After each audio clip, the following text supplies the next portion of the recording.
Черное озеро, Казанская Лубянка, улица Дзержинского, проходящая вдоль парка Черное озеро, с первых лет советской власти известна располагавшимися здесь зданиями НКВД, а затем КГБ и МВД. 3 февраля 1988 года. Обычная среда, но для семьи Хабибулиных этот день стал настоящим фильмом ужасов. И если в кино «Кровь бутафорская» и страшный момент в любую секунду можно выключить, то здесь, в Казани, на улице Успенского, события развивались по-настоящему драматическим образом.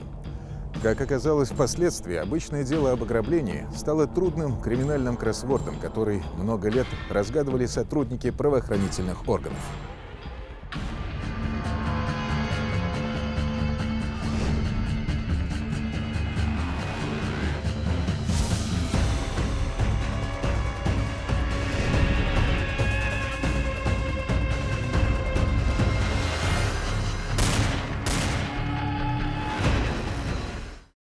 Фаузия Хабибулина и ее сын Ильдар работали в небольшом магазине в поселке Северный. Жили неподалеку, на улице Успенского, в собственном доме.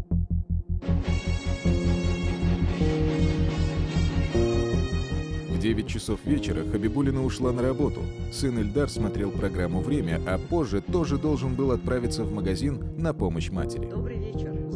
Но вместо него около полуночи приехали сотрудники милиции, чтобы сообщить Хабибулиной страшную новость. В погребе ее дома обнаружили труп сына Ильдара. Милицию вызвали соседи. В этом поселке на окраине Казани все хорошо знали друг друга. Соседи и живущие напротив родственники забеспокоились, когда услышали шум и увидели в окнах дома Хабибулиных свет от горящей сигареты и каких-то мужчин. Всю ночь на месте происшествия работали следователи и криминалисты. В доме все было перевернуто, эксперты нашли отпечатки пальцев и следы обуви, валялись полуобгоревшие спички. На полу и стенах были следы крови. Заинтересовали следователей и кровавые отпечатки ботинок на покрывале и на полу. Конфигурация следов позволяла предположить, что это были прощайки. Такую незатейливую обувь чаще всего носили простые работяги с окраин. Сотрудники милиции обходили соседей, искали свидетелей, которые могли видеть людей, заходивших в дом Хабибулиных, но многомесячный поиск не дал результатов. Расследование забуксовало и было приостановлено. Однако в июне 1988 года появилась оперативная информация из криминальных кругов, которая позволила продолжить расследование. Следователи выяснили, что в районе дома Хабибулиных засветились оранжевые «Жигули», и вскоре след похожей машины был найден. Владелец этого автомобиля несколько раз давал его своему приятелю, судимому, а на тот момент условно осужденному Азату Гайнутдинову. Гайнутдинов хорошо водил машину и даже работал шофером. Выяснилось также, что он спрашивал у своего приятеля про каких-нибудь богатых знакомых и предлагал грабануть их, так как есть люди, которые готовы пойти на дело. Каждый вечер перед сном условно осужденные, в том числе и Гайнутдинов, проходили проверку в спецкомендатуре. 3 февраля 1988 года по просьбе осужденных перекличку провели раньше, так как все хотели успеть на просмотр суперпопулярного итальянского сериала «Спрут-2» про борьбу с мафией. Гайнутдинов вполне мог успеть незаметно покинуть спецкомендатуру, решетка на окне второго этажа отодвигалась, и отправиться на дело. Раньше, когда давали условный срок наказания, значит, то есть люди находились в спецкомендатуре, им предоставляли работу, они уходили на работу, должны были там ночевать, отмечаться, то есть выходить, то есть быть все время под контролем, под надзором. Следователи отрабатывали все возможные связи и контакты и, наконец, определили круг подозреваемых. Ими, кроме Гайнутдинова, стали ранее судимый авторитет с казанской группировки «Жилка» Александр Навалов и его подельники Станислав Семенов и Сергей Данилов. Троих из них удалось задержать. Данилов сумел скрыться, и в июле 1988 года был объявлен во всесоюзный розыск. Шаг за шагом следователи восстанавливали картину преступления. Были изъяты улики. Так, например, у Семенова нашли прощайки, след которых совпадал с оставленным в доме Хабибулиных. Задержанные надеялись обмануть следствие, получить поддержку от братвы и даже начали передавать друг другу малявы, нелегальные тюремные записки. Следователи смогли их перехватить и выяснили много интересного. Братки на нецензурном языке советовали друг другу, иногда угрожая, изменить показания, сдавали и предавали друг друга. Навалов Данилову. Дела становятся все хуже и хуже. Вы мне должны поверить, что я никогда не был сукой и не буду. Я только сейчас понял, откуда идет. Вот она, дружба, где проверяется. Как их взяли, они начали отмазываться, чтобы им меньше дали. Я всех отмазал, а эти суки везде пишут о нас с тобой. Гайнут кричит, чтобы мы давали показания, как ему надо. Мы его попросили, он привез нас на место и больше ничего не знает. Гайнут не хочет идти соучастником. Все пошло от него. Он наплел своим поганым языком этим. Мне кажется, все малявки мои у ментов. И этих завербовали. Ведь нужны им мы, я и босс. Гайнудинов писал родственникам. Навал и Стас во всем признались. Мало того, они показывают на видеомагнитофон. Одним словом, полностью расклад. Данилов со свободы писал Навалову. «Здорово, Санек. У нас все... Братан, я думал, что Стасон, то есть Семенов, сдает, но сомневался. Теперь нет слов для... Как я его... крысу считал за друга. Еще раз пишу, на тебя никто не показывает, а если кто покажет, то не беспокойся. Это наша забота. Не лучше ли всем троим идти в отказ от своих показаний? Тут по телеку говорят, как в милиции заставляют давать показания, крутят, бьют, а на суду отказ и оправдывают. Как правило, в нашей работе, если лидер молчит, других остальных добиться от них признательных показаний тяжело. Поэтому-то и мы планировали начать все это с лидера, с Навалова, который только на 21-й день признался о совершении данного преступления. Ну, так как была сломанная рука, с трудом перелез через забор. А из какого? Через какой? Вот этот? Вот. Калитка должна была. Давай подойди, покажи, откуда именно. Вот, вот. Там ход, да? А сейчас там Вот есть? сейчас нет. Там закрыто. Раньше был ход, да? Ага. Зашел в дом, Дверь открыта была? закрыт, стучал, открыли. Открыли ребята, ваши участники, да? Потом вы прошли в дом, и что увидели там в доме? В погребе лежал этот, вот Хабибуля. Он был живой. Живой был? А откуда вы определили, что он живой? Хрипел, шевелился. Навалов сначала полный расклад дал совершенного преступления. Но потом он от этого отказался. У него была сожительница, она тоже изменила свои показания в своем заседании. Но одним словом, все изменили свои показания, кроме Семенова. А Семенов брал все на себя. Была назначена почерковедческая экспертиза записок, причем Навалов и Гайнутдинов отказались предоставить образцы почерка. Данилов был в розыске, и экспертам пришлось использовать образцы почерка из предыдущих уголовных дел обвиняемых. Эти малявы стали еще одним существенным доказательством содеянного и позволили уточнить некоторые детали. Наконец, следователи смогли собрать все фрагменты в единую картину преступления. Кто такой был Хабибулин? Это был приемщик стеклопосуды. Магазинчик был на Северном поселке или в Караваево, то есть это там рядом. Это был небольшой магазинчик, в котором работала его мама. То есть это, можно сказать, такой маленький деревенский магазин, который продавал весь спектр продовольственных товаров. И была приемка, значит, стеклопосуды. Вообще приемщик стеклопосуды по тем временам, ну, была очень выгодной профессией, то есть вроде бы считалась денежной. В декабре 1987 года Азат Гайнутдинов на свадьбе в поселке Северный из пьяной болтовни одного из гостей узнал интересную информацию. Якобы живущий в соседнем доме и работающий в торговле Ильдар Хабибулин накопил около 20 тысяч рублей на новый автомобиль «Волга».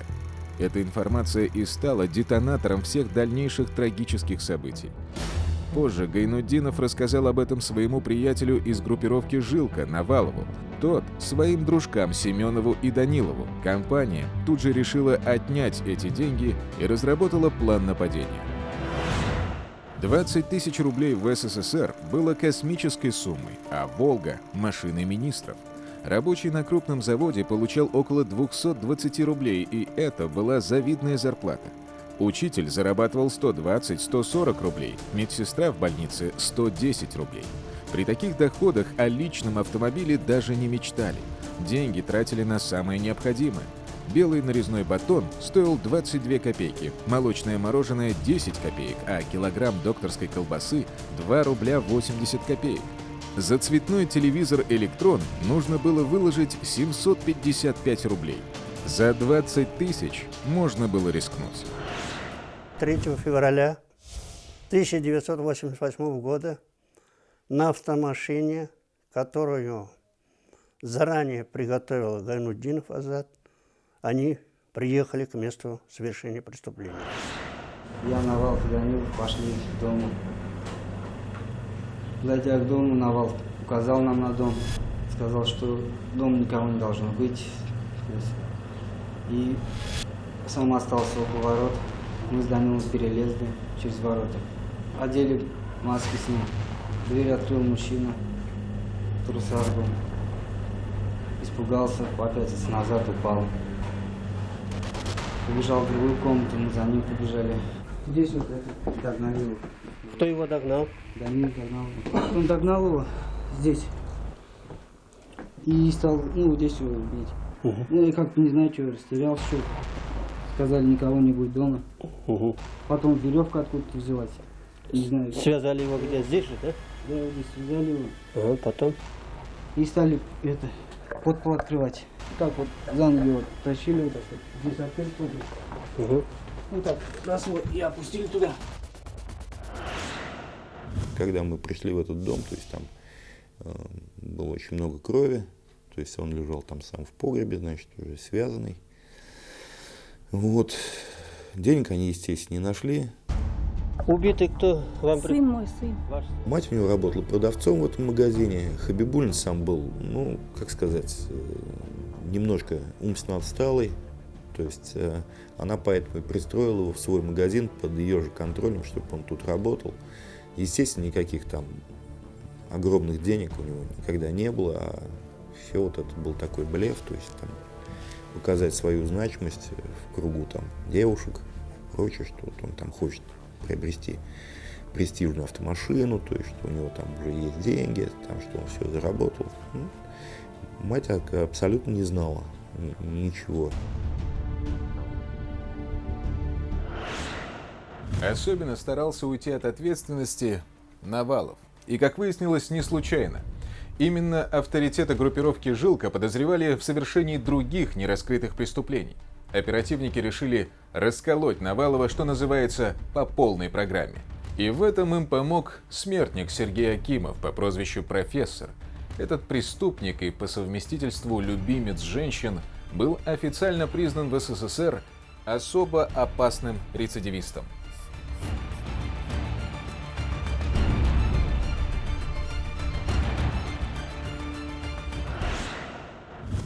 Уже в юности тюрьма стала его домом. Освободившись в очередной раз из мест заключения, Акимов колесил по всей стране, обманывал и грабил одиноких женщин. Одну из них, богатую москвичку, преступник задушил из-за дорогих украшений и скрылся в Казани. Здесь его кровавые гастроли по стране закончились. Акимов, профессор, снова пошел на убийство, лишил жизни 2 местных продавщиц, но был задержан.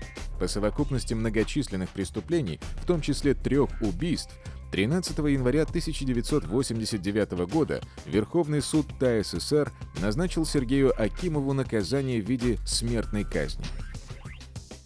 Кассационная инстанция оставила татарстанский приговор без изменения, но смертник подал прошение о помиловании. Однако просто сидеть в одиночной камере и ждать решения своей судьбы было не в правилах профессора. Акимов – большой мастер интриг, легко шел на контакт с оперативниками. Он попросил тогдашнего начальника уголовного розыска УВД Казани Евгения Кулешова включить его в какую-нибудь внутрикамерную разработку. И тогда профессору перевели Александра Навалова. Продумали эту комбинацию, значит, то есть когда,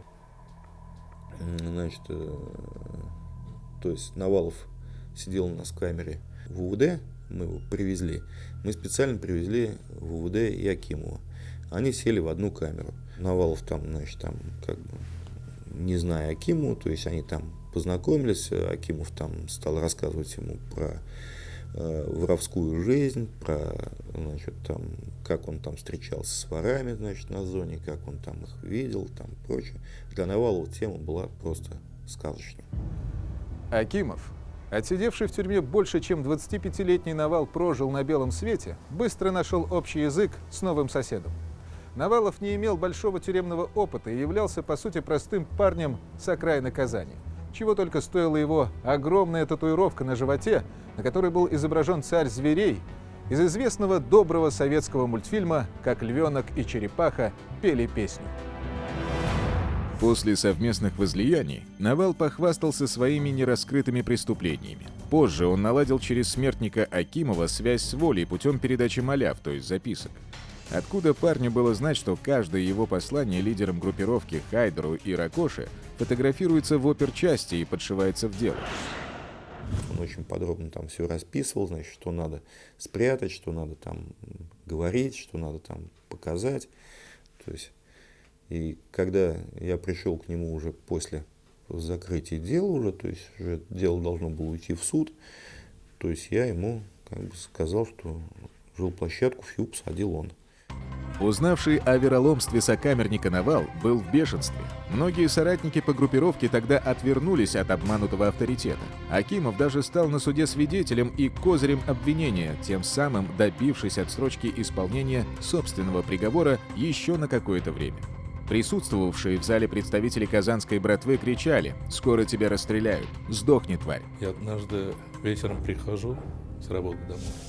Возле моей квартиры 6 парней стоят. Все накачанные. Ну, не то слово, что я не испугался. Было какое-то. Но они мне говорили: вы разве здесь живете? Я говорю: меня уберете? Я говорю: мое место займут миллионы. Но они абсолютно ничего не делали мне. Расступились, я прошел в свою квартиру. Все. На этом в отношении меня таких встреч больше не получилось. Больше я с ними не встречался в такой обстановке. Во время следствия подозреваемые все время меняли показания. Они выдавали разные версии. То просто заехали к Хабибуллину купить водки, то их вообще не было в поселке Север. На судебных заседаниях Навалов и Гайнудинов вообще не признали себя виновными. Семенов признал вину частично. Сначала ведь там этот Семенов дал расклад, что этот по дороге к дому потерпевших Навалов им передавал 2 пистолета, а себе взял обрез. Такие показания были. Но впоследствии от этого все отказались. И Семенов говорил, что там не было никаких железяков. Железяками они называли оружие.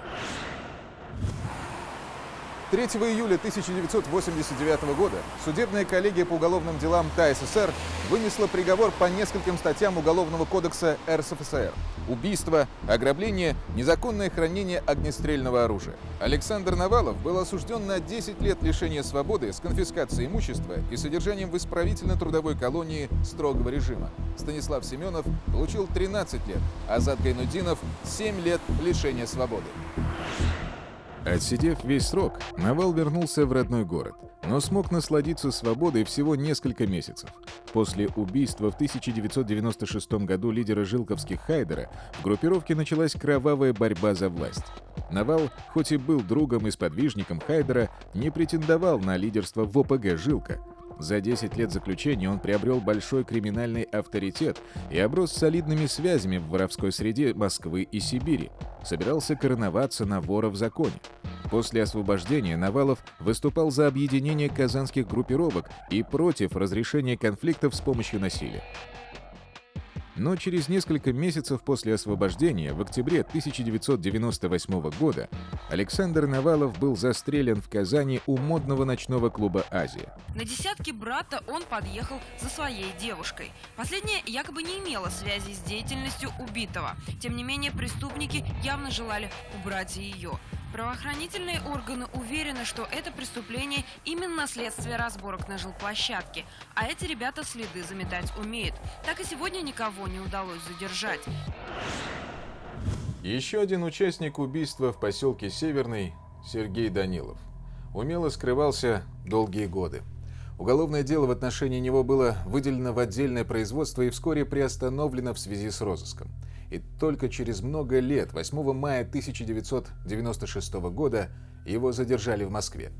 Там Данилов по поддельным документам планировал получить визу для выезда в США. Его арестовали сразу же после выхода из американского посольства. Четвертого участника убийства этапировали в Казань, где возобновили расследование. Сергей Данилов скрывался от правосудия на необъятных просторах Советского Союза, а потом и России. В Таджикистане он якобы потерял документы. В местном паспортном столе Данилову выдали справку о потере. И он восстановил паспорт, но уже с местом рождения в Душанбе, что делало его совсем другим Даниловым, не находящимся в розыске. Приобрел фальшивый паспорт, водительское удостоверение под другую фамилию. Будучи находясь в розыске, он посещал страны ЮАР, Швецию, Финляндию, Кипр. Вадим Геннадьевич Склимак. Так звали скрывающегося от закона Сергея Владимировича Данилова. Ксивы были отличного качества, с фотографиями Данилова, и позволяли ему легко жить двойной жизнью. Расследование шло своим чередом, пока вновь не сделало крутой поворот. В ночь с 9 на 10 августа 1996 года уголовное дело Навалова, Смирнова, Гайнутдинова и Данилова было украдено прямо из служебного кабинета прокуратуры Татарстана. Документы исчезли бесследно. Было начато служебное расследование, виновные наказаны вплоть до увольнения, но факт оставался фактом. Почти все следственные действия нужно было начинать сначала. В различные инстанции отправили запросы с просьбой прислать копии осмотров места происшествия, экспертных заключений, справок, допросов и так далее. Большую часть документов восстановили, но многие оригиналы к тому времени были уничтожены в связи с окончанием срока хранения. Следователи даже отправили отдельное поручение, где просили оперативные службы пресечь все возможные каналы связи между осужденными Гайнутдиновым, Наваловым и Семеновым. Гайнутдинов вообще отказался давать показания. Навалов и Семенов были этапированы из мест лишения свободы для участия в судебных заседаниях и заявили, что Данилова с ними на ограблении не было. Да и сам Данилов себя виновным не признавал. В записках и Навалов, и Семенов ссылались, что и Данилов причастен к убийству. Вот на основании этих записок и Данилов был осужден. 14 февраля 1997 года по делу Сергея Данилова был провозглашен приговор. Приговор именем Российской Советской Федеративной Социалистической Республики. На основании указанных статей закона назначить наказание. По совокупности преступлений за умышленное убийство при отягчающих обстоятельствах, использование поддельных документов, Данилову было назначено наказание в виде лишения свободы на 13 лет с конфискацией имущества и отбывания первых 5 лет в тюрьме. Тогда санкции статей за те преступления были очень незначительные. И, соответственно, хотя, в общем-то, показания на то, что это банда, у нас были. Жалко, что не получилось бандитизма. То есть, если был бандитизм, они бы, естественно, в 90-е годы еще сидели. И, наверное, возможно, бы остались живы. Криминальный кроссворд был разгадан. В него осталось вписать лишь одно слово – молчание. Слово «серебро», молчание «золото». Увы, мы слишком поздно иногда вспоминаем народную мудрость. Есть, правда, еще одна поговорка – «смолчал, беды в дом избежал». Если бы Ильдар Хабибулин не придумал бы себе заначку в 20 тысяч рублей и не шепнул бы об этом на ушко соседу, на одно преступление в нашем мире было бы меньше.